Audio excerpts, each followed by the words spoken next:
प्रणाम। मनमोहक कृतियों पटेल मोहन कीर्ति पटेल वो जुड़ी समस्त कृतिकारों को प्रणाम अभिनंदन हार्दिक स्वागत करनो। आज एक कार्यक्रम में 610 ब्याव 2000 248 ये कार्यक्रम छू और कहानियों क्रम चल रहा आजकल। तो ये मैं न्याय कवि कहानी हमारे बीच में थरल डॉक्टर तिलक राज जोचू चंपावत बटी अपन आशीर्वाद पटेल कल्याण नागरी मैं उन्हें बहुत अभिनंदन करनो स्वागत करनो। वरिष्ठ साहित्यकार आदरणीय गिरीश चंद बिष्ट जी को मैं प्रणाम करनो। दिल्ली बटी अपने कार्यक्रम में जुड़ी हुई छन और हमारे ललित तिवारी जो जालंधर बटी उन्होंने मैं अभिनंदन स्वागत करनो और कृतिकार ले ये में जुड़ते रहो। तो आज कार्यक्रम का सुंदर बौणक लीजिए और अपन प्रस्तुति धारणा लीजिए में निवेदन करना चाहूँ डॉक्टर तिलक राज जोशी बहुत बहुत अभिनंदन सर स्वागत प्रणाम। मोहन कीर्ति पटेल पर सबन खन में प्रणाम। और आज मैं एक कहानी लेकर आ रही हूँ। एक शीर्षक से न्याय। तो मैं कहानी शुरू कर छू हिंदी में अच्छी मेरी कहानी। भगवान बड़ा क्रूर है री शांता। क्यों री, आज तुझे भगवान से क्या शिकायत हो गई? क्या उसने किसी से आंख मारते हुए कह रही है मिलने में थोड़ा अटका दिया था? तो वो कह रही है तुझे तो हर वक्त मजाक ही सूझती है। आदमी का मूड देखकर तो बात करना चाहिए। यह क्या कि हर वक्त मजाक प्रसंग हो या न हो, किसी पर क्या बीत रही है यह तू क्या जाने। शांता ने देखा राजेश्वरी के नेत्र इन वाक्यों के कहते कहते सजल हो गए हैं और उसका गला भी भर आया है। अब शांता समझ गई कि उसकी मजाक वास्तव में इस समय के देश काल परिस्थिति के अनुकूल न थी। लेकिन तीर फूट चुका था और पक्षी को छटपटाने के लिए मजबूर कर दिया गया था। अब यदि कुछ किया जा सकता तो यही कि उस तीर को निकालकर घाव में दवा लगा दी जाए। शांता ने यही किया। सांत्वना के मधुर बोल की चुभन घुटे हुए दिल के दर्द का मवाद आंखों से आंसू के रूप में इस प्रकार निकाल देती है कि मरीज को इससे वह ठंडक महसूस होती है जो तीव्र सिर दर्द में माथे पर रखे बर्फ में भिगोए रुमाल से होती है। इतना ही नहीं, इस दर्द दिल मरीज का सांत्वना देने वाले के प्रति बड़े स्नेह उमड़ पड़ता है, जो कि अक्सर उस संदेश वाहक के प्रति उमड़ पड़ता है जो लापता पति या पुत्र की कुशल ले आए या परीक्षार्थी का उत्तीर्ण परीक्षा फल। शांता को राजेश्वरी के मूड ऑफ की कहानी सुनकर इतना अधिक बुरा लगा मानो कि उसकी इस विपत्ति का कारण वही रही हो। उसे पूरे पुरुष वर्ग से घृणा हो गई। नारी की एक विशेषता है जो प्रत्येक नारी में पाई जाती है। कोई भी नारी उस क्षण पूरे पुरुष वर्ग से घृणा करने लगती है जब उससे कोई पुरुष छेड़खानी करता है या अभद्रता करता है। इसके विपरीत यदि कोई भी पुरुष स्नेह प्रदर्शित करता है तो वो पूरे पुरुष वर्ग से स्नेह करने लगती है, क्योंकि वे दोनों भावनात्मक उत्तेजना की उपज है, अतः क्षणिक होते हैं। राजेश्वरी अपनी मां तुलसी की एक मात्र संतान थी। तुलसी विधवा थी। राजेश्वरी जब 10 माह की थी उसके पिता का देहांत हो गया था। तुलसी ने राजेश्वरी से पहले 3 संतानों को जन्म दिया, पर सभी 1 वर्ष से कम के मेहमान रहे। राजेश्वरी इस समय कक्षा 10 में पढ़ती थी। तुलसी बांस की टोकरियां बुनकर दोनों माँ बेटी को उदर पूर्ति करती थी। दोनों माँ बेटी की उदर पूर्ति करती थी। तुलसी का एक स्वप्न था, जो वह टोकरियां बुनते, सोते, जागते 8 पहर देखती थी। वह था लड़की को पढ़ा लिखा कर किसी खूबसूरत व योग्य पठित युवक के सुपुर्द कर दे। खट की आवाज सुनकर तुलसी ने चूल्हे से रोटी बनाते हुए आवाज दी, बिटिया दे आई टोकरी मालकिन को। हाँ माँ दे आई, लेकिन क्या बेटी तुम, अरे क्या हो गया तुझे? तुलसी ने राजेश्वरी के चेहरे की उदासी को देखते हुए कहा, कुछ नहीं माँ, मैं अब नहीं जाऊंगी टोकरियां देने, मुझे शर्म लगती है। राजेश्वरी एक सांस में टह गई। अच्छा बेटी, अच्छा, पहले क्यों नहीं कहा? मैं अपनी रानी बिटिया को कहीं नहीं भेजूंगी। माँ लड़की के हठ पर एक अलौकिक आनंद महसूस करती हुई बोली, लेकिन माँ यह न जान सकी कि यह हठ न थी जो हठ वह समझी। शर्म नहीं आती, अगला है, शर्म नहीं आती वे फटे जूते पहनने में? तो दूसरा लड़का कह रहा, दिल नहीं फटना चाहिए मिस्टर, फटने वाली चीज तो फटेगी ही। तो एक लड़का कह रहा, अरे अरे क्या खूब, कमाल कमाल। तो दूसरा कह रहा, जी हजूर। कहता हुआ कमल, उसने कमाल कमाल कहा तो नौकर ने सोचा मेरे को बुलाया है, तो जी हजूर कहता हुआ कमल कमरे में आया। दोनों दोस्त खिलखिलाकर हंस पड़े। कमल झेप गया। उसकी समझ में नहीं आया कि उसके बाबू ने उसे आवाज देकर क्यों बुलाया और क्यों हंसने लगे। हंसने ही नहीं लगे, अपितु हंसते हंसते बेवकूफ बहरा कहीं का, यह भी कह गए। थोड़ी देर हंसते रहने के बाद उसने कहा था, तुम्हें आवाज नहीं दी रे बेवकूफ। कमल को लगा कि वह उसकी मजाक बनाई गई थी।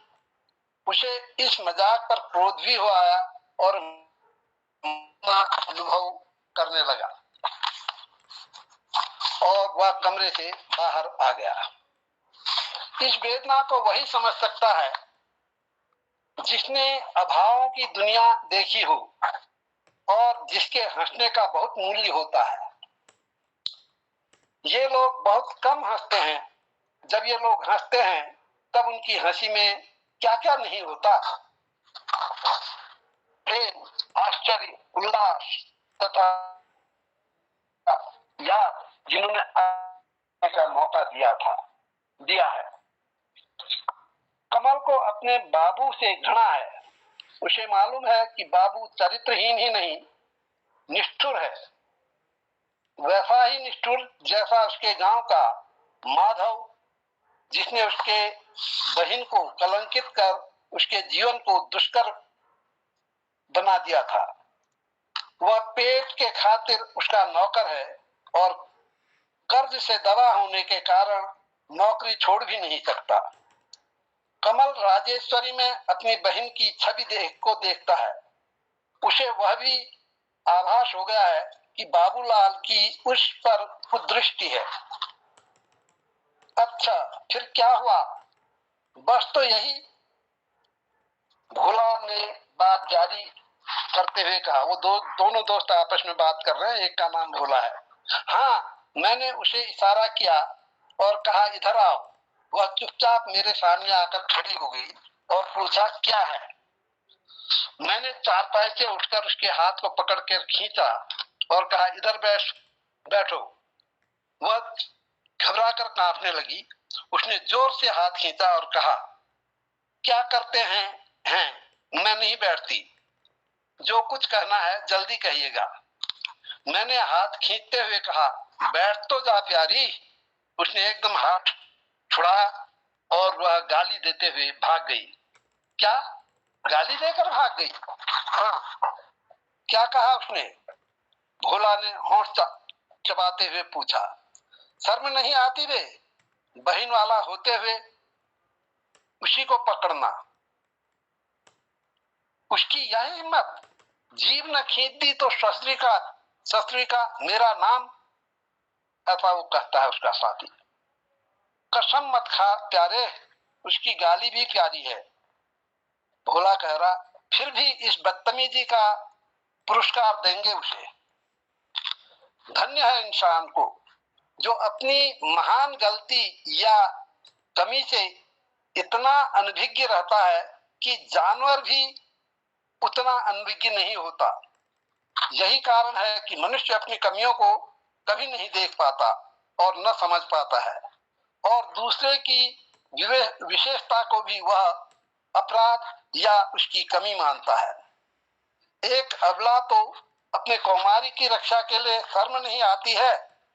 दे बहन वाला होते हुए उसी को पकड़ना, कहना गाली और बदतमीजी है, लेकिन अपनी करनी का उन्हें कोई पछतावा नहीं। तो दूसरे दिन अगला वही झोपड़ी है, यही झोपड़ी है तुलसी की। तो आवाज देते हैं, कोई है अंदर? कौन है अंदर? क्रोध मिश्रित जोर की आवाज सुनकर राजेश्वरी तुलसी किसी अदृश्य आशंका से कांप उठे। राजेश्वरी डरते डरते बाहर तेजी से आई। उसने देखा 4 बंदूकधारी पुलिस दरवाजे के पास खड़े हैं। एक पुलिस जो देखने में भयानक व काले रंग का था, होठों को चाटते हुए वह कुछ मुस्कुराते हुए राजेश्वरी को कटाक्ष कर बोला, यही है तुलसी का घर? वह इस कटाक्ष से तिलमिला उठी। वह गरज पड़ी, ठीक ढंग से पेश आइए भाई साहब। हाँ, यही है तुलसी का घर। क्या काम है आपका उनसे? तब तक कांपती हुई अधपके बालों व चिपके गालों वाली 50 वर्षीय तुलसी लाठी के सहारे हाँकते व खांसते हुए सामने आ पहुंची। चूल्हे से बाहर आंगन तक आने में भी उसे बहुत थकान लग गई थी। ऐसा प्रतीत होता था वह कुछ पूछने के लिए छाती को नीचे की ओर अंगुलियों से मालिश कर रही है कि तभी भीमकाय पुलिस बोला, तुम्हारे घर में चोरी का माल है। शेख माखनलाल के पुत्र बाबूलाल के कोठी से कल एक घड़ी व एक माला चांदी का खो गया है। क्या कहा बेटा? किसने की है चोरी? कब की? ये दोनों चीजें कल शाम गायब हुई हैं। तुम्हारी लड़की के अलावा वहां कल कोई नहीं गया। क्या? वह तो टोकरी देने गई थी मालकिन को। वह, अरे हाँ बाबू, राजू, तू क्या कहती थी कि अब मालकिन के वहां नहीं जाऊंगे? तो वो सिपाही बोला, वहां चोरी की थी इसलिए वहां जाना नहीं चाहती थी। उसी पुलिस ने मूछें ऐंठते हुए कहा, तुम तलाशी क्यों नहीं ले लेते? राजेश्वरी ने मौन भंग किया। वह तो करेंगे ही, आंख दबाते हुए वह पुलिस वाला बोला। किसी गांव के सयाने को बुलाओ, दूसरे पुलिस वाले ने कहा। गांव का प्रधान ध्यानचंद आया। भीमकाय पुलिस ने पहले बुढ़िया और फिर राजेश्वरी की तलाशी ली और अन्य 3 पुलिस को घर के अंदर तलाशी लेने को भेजा। हाय, आज राजेश्वरी को एक राक्षस ने चोरी के माल की नहीं अपितु ईश्वर के अभिशाप रूप यौवन की तलाशी देनी पड़ी। वह तड़प उठी पर मजबूर थी। थोड़ी देर बाद एक पुलिस चिल्लाया, घड़ी तो मिल गई, घड़ी तो मिल गई। प्रधान, राजेश्वरी, बुढ़िया व शहर बाहर खड़े उस भीमकाय काले पुलिस ने देखा कि एक पुलिस एक फटा ब्लाउज बाहर ला रहा है। उसने प्रधान को ब्लाउज के जेब से घड़ी निकालने को कहा। जेब से एक घड़ी निकली। तुलसी पसीने पसीने भीग चुकी थी। उसने चीखते हुए कहा, नहीं राजू, तूने यह क्या किया? तुलसी ने सोचा कि इसने अवश्य चोरी की है अपनी बेटी को। नहीं राजू, तूने यह क्या किया? तू मर क्यों नहीं गई? तुलसी अधूरा वाक्य कहकर ही गिर पड़ी। उसने माँ को दिलासा दिलाया। वो पुकारा, माँ मैंने चोरी नहीं की। ओ माँ! माँ ने एक हिचकी सी ली। वो खून उसके मुंह से बाहर आ गया। राजेश्वरी की माँ यह सदमा नहीं सह सकी और इस संसार को छोड़कर चली गई। अचानक हुए इस दुर्घटना से सभी हतप्रभ हो गए। पुलिस वाले ग्राम प्रधान को एक और ले जाकर निर्देश देकर संपत हो गए। सब पुलिस वाले वगैरह वो जो भी आए थे वे सब फिर भाग गए। लोगों को इतना ही पता चला कि राजेश्वरी की माँ की हृदय गति रुकने से अचानक मौत हो गई। ग्राम प्रधान के दबाव में राजेश्वरी ने भी मौन साध लिया। राजेश्वरी ने एक अध्यापिका के घर में शरण ली। वहीं वह पढ़ाई के साथ साथ उसका घरेलू कार्य करने लगी। कुछ समय बाद बाबूलाल तथा उसका साथी भोला राजेश्वरी को स्कूल आते जाते हुए छेड़ने लगे। इसी कारण वह परेशान हो गई और अपनी घनिष्ठ सहेली शांता से भगवान की क्रूरता की शिकायत कर रही थी। शांता ने उसे ढांढस ही नहीं दिया, अपितु समझाया, समस्या से निपटने की युक्ति भी बतलाई। आज के अखबार में मुख्य समाचार इस प्रकार है। दोषी हत्याकांड में घरेलू नौकर और एक लड़की का हाथ। शेख माखनलाल जी के पुत्र बाबूलाल तथा भोला पुत्र बिहारी की शराब में जहर मिलाकर हत्या कर दी गई है।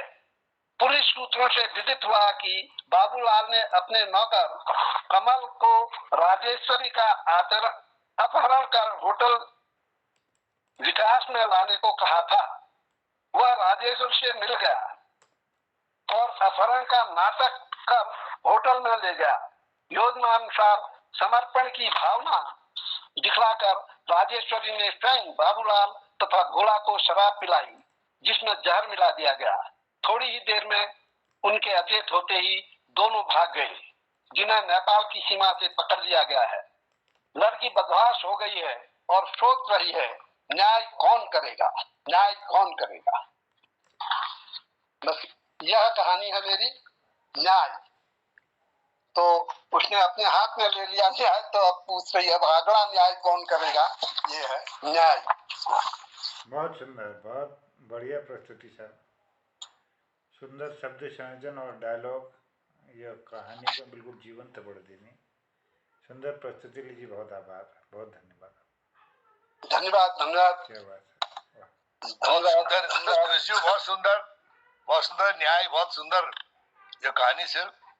और वास्तव में देखियो, जहाँ गलत काम हो जो मैच हार्ट अटैक है गो क्या जब कभी अच्छी चीज देख कानून सुनी और वो हक्का पक्का रहे और मर जानी। ऐसे हूँ सब जगह घर घरों में ऐसे हूँ, जो 6-7 लोग समूह इसी का मर जानी। बहुत बहुत धन्यवाद। वाह।